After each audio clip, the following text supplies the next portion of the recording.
Hello students, how are you all? Today we read chapter number 6 of class 7th. The book is I an alien hand, जो कि आप लोगों को आपकी screen पर दिख रहा है. Let's get started.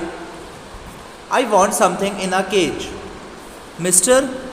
Purcell owns a pet shop.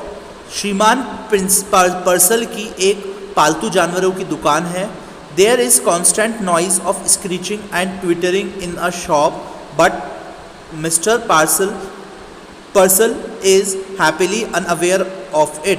दुकान में बहुत ज़्यादा चींची की आवाज़ और चहचहाने का शोर है, परंतु श्रीमान पर्सल खुश हैं और इसके प्रति अनजान भी हैं.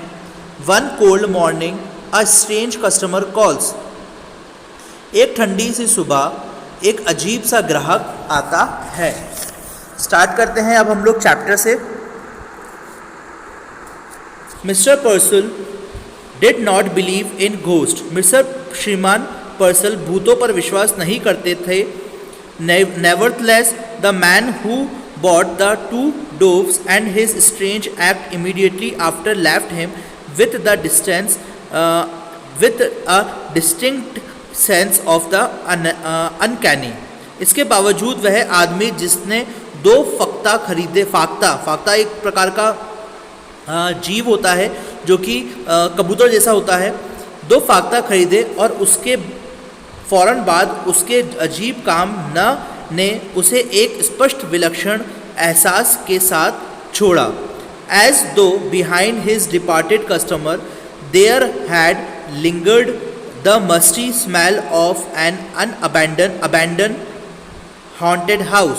मानो कि चले गए ग्राहक के बाद वहाँ पर एक परित्यक्त भूत घर की दुर्गंध घूम रही हो, यानी कि एक आत्मा वहाँ पर घूम रही हो. Mister Purcell was a small. श्रीमान पर्सल एक छोटे कद का fussy man and cheeks and a tight melon stomach. छोटे कद का बातूनी लाल गालों वाला और सख्त तरबूज जैसे पेट वाला व्यक्ति था. Large glasses magnified his eyes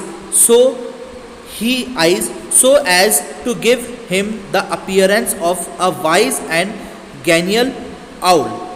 बड़े शीशा वाला चश्मा उसकी आँखों को और बड़ा बना देता है, जिससे वह बुद्धिमान और खुश मिजाज लगता था. He owned a pet shop. उसकी एक पालतू जानवरों की दुकान थी. He sold cats and dogs and monkey. वो बिल्लियाँ, कुत्ते और बंदर बेचता था. He dealt in fish food and bird seeing, prescribed remedies for allaying canaries and displayed on his shelves long rows on a ornate and glitch cage. वह मछलियों को भोजन और पक्षियों के लिए बीज का व्यापार करता था. बीमार पक्षियों का इलाज की दवा भी वह बनाता था. He considered himself something of professional man.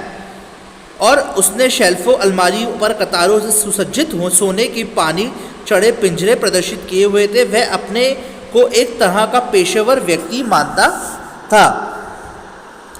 A constant stir of movement pervaded his shop. Whispered Peters, sleigh rustling, squeals, cheeps and sudden squeals.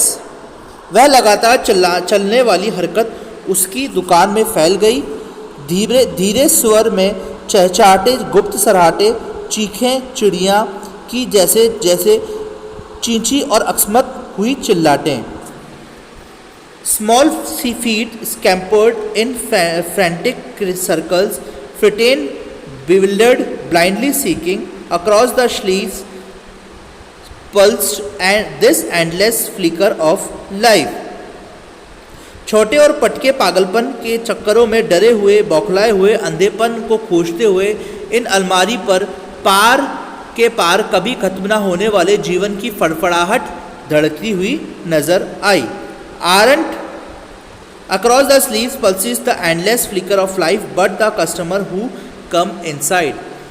लेकिन जो ग्राहक दुकान में आए उन्होंने कहा वे क्या वे सुंदर नहीं है? Are not they cute? Look at the little cage, they are sweet and a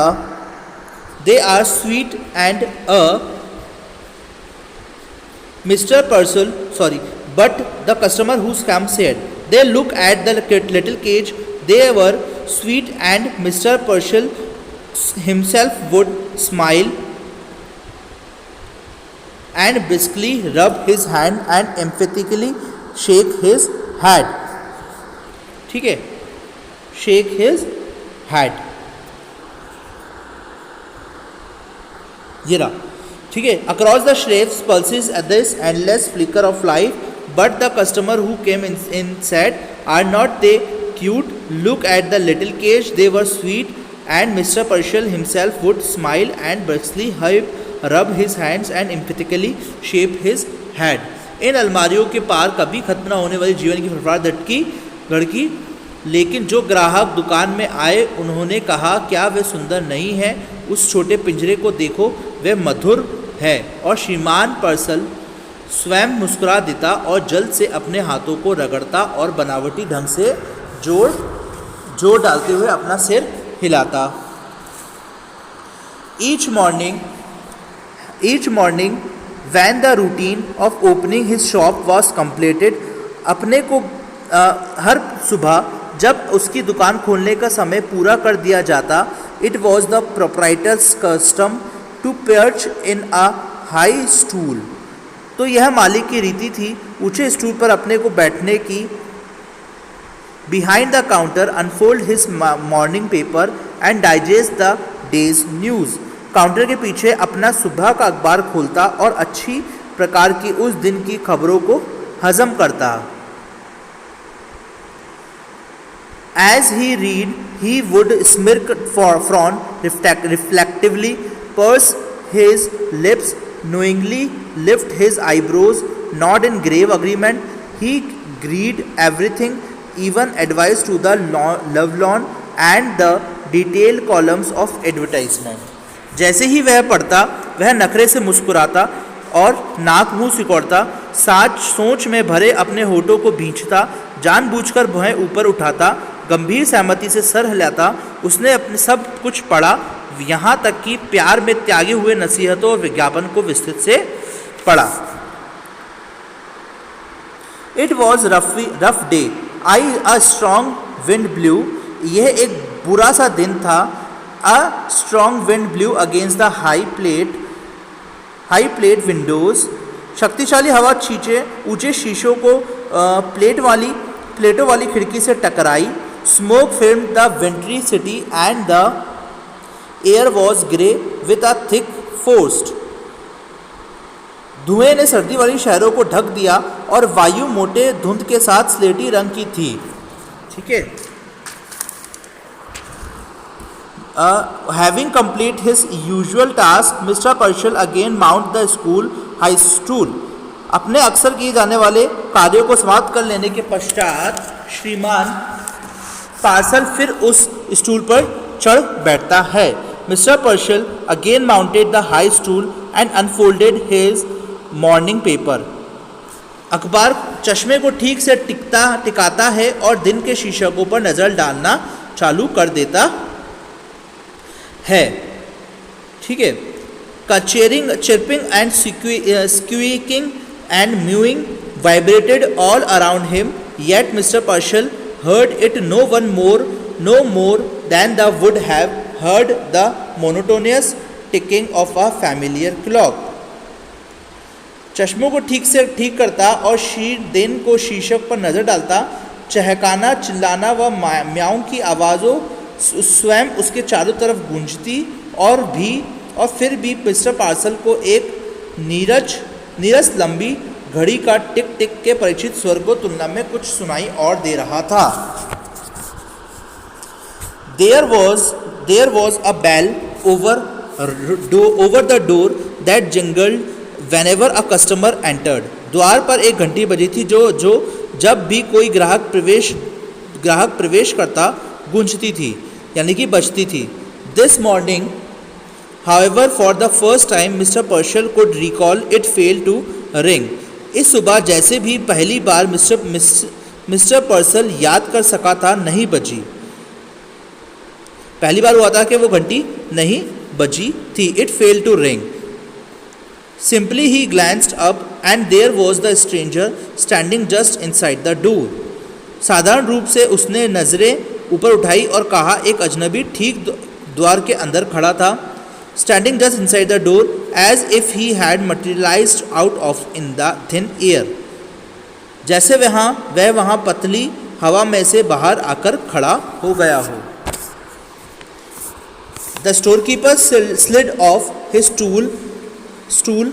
From the first instant, he knew instinctively, unreasonably, that the man hated him.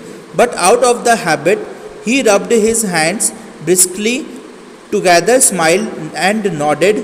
Good morning, he beamed. What can I do for you? Storekeeper अपने stool से फिसलता है। पहली पल से ही वह अपने अंत्य प्रवृत्ति द्वारा जान लिया गया, जब मतलब सिक्स सेंसेस के द्वारा जान लिया गया बिना किसी कारण की वह व्यक्ति किसी व्यक्ति से घृणा करता है, परंतु आदत के अनुसार उसने जल्द ही एक ऐसा साथ मिलकर अपने हाथ रगड़े, मुस्कुराया और सर को हिलाया। सुबह की नमस्ते और प्रसन्नता से पूर्वक बोले, मैं तुम्हारे लिए क्या क्या कर सकता हूँ। तो बच्चों ये वाला हमारा फर्स्ट पार्ट खत्म हुआ है। अब इसका सेकंड पार्ट जो है मैं आप लोगों के लिए जल्द लेकर आऊँगा। तब तक के लिए चैप्टर थोड़ा सा बड़ा है, इस चैप्टर को हम लोग पार्ट्स में डिवाइड करके फिर हम लोग करेंगे। आपको ये वीडियो अच्छा लगा हो तो प्लीज़ मेरे वीडियो को लाइक करिएगा। कोई भी प्रॉब्लम हो तो मेरे वीडियो पे मुझे व्हाट्सएप पे मैसेज कर सकते हैं। तब तक के लिए पढ़ते रहिए। Have a good day.